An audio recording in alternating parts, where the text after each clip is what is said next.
Hey, fellow everyday triathletes and cyclists, it's Graham Street, and you're back with me for my half Ironman training blog.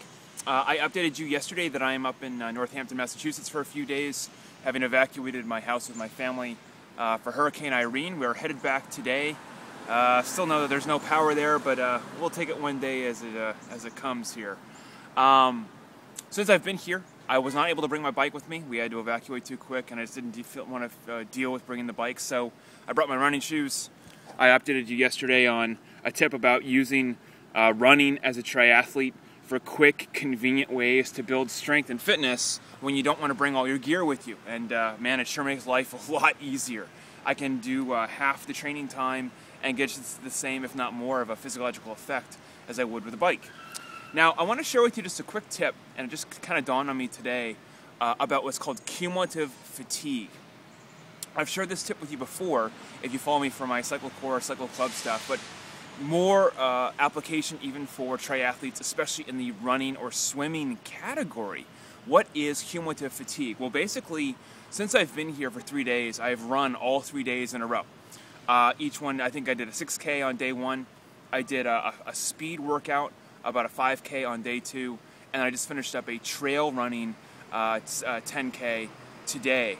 Now I got to tell you, today the first 3 or 4 miles I was very fatigued going into the run, and that's because of a cumulative effect over the past 2 days of running, as well as obviously the stress and fatigue of just being up here and evacuating all those other things. Now, is it good or bad to use a cumulative fatigue method to build strength and fitness? So I was running fatigued right when I left the door. Is that a good idea? My suggestion is that every once in a while, I'd probably say once a month, using a cumulative fatigue method, especially with your weak area, so let's say it's running, is a great idea. So although you run a bit of a potential risk of injury when you're running fatigued, keep in mind, if your objective is to be a strong runner as a triathlete, you're going to have to get very used to running fatigued. I don't care how fit you are. I don't care how many Ironmans you've done. In fact, the more Ironmans you probably have done, or even sprints or whatever, you know that you're going to be fatigued come the run.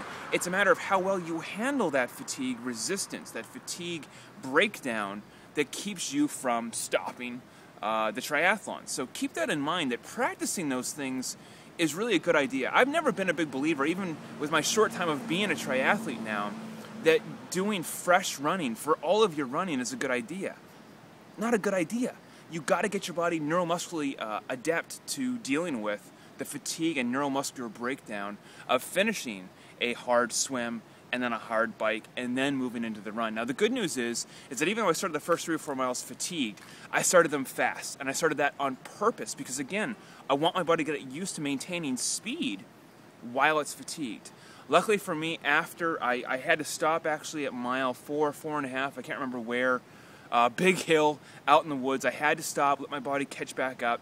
I did rebound, and actually I finished with a negative split, so I came back very, very strong, very fast, and actually when I finished the 10K, if I wasn't limited on time, I could have kept going. Now what that shows is the cumulative effect is having a positive effect already.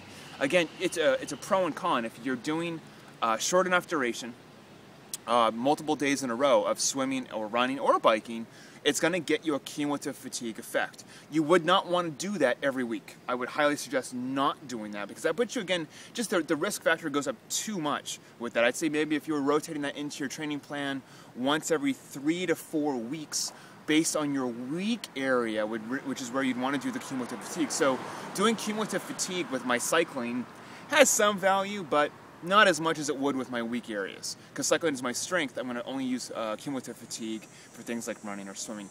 Consider that with your training, consider that with your training plans.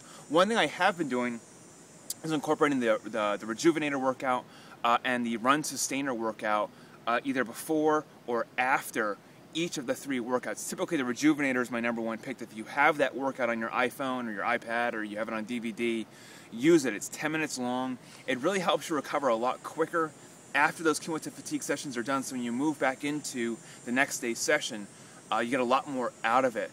So I think in the past 3 days, I've only trained for 120 minutes total in 3 days. That's not a lot of training volume, and my body is done. I'm fatigued.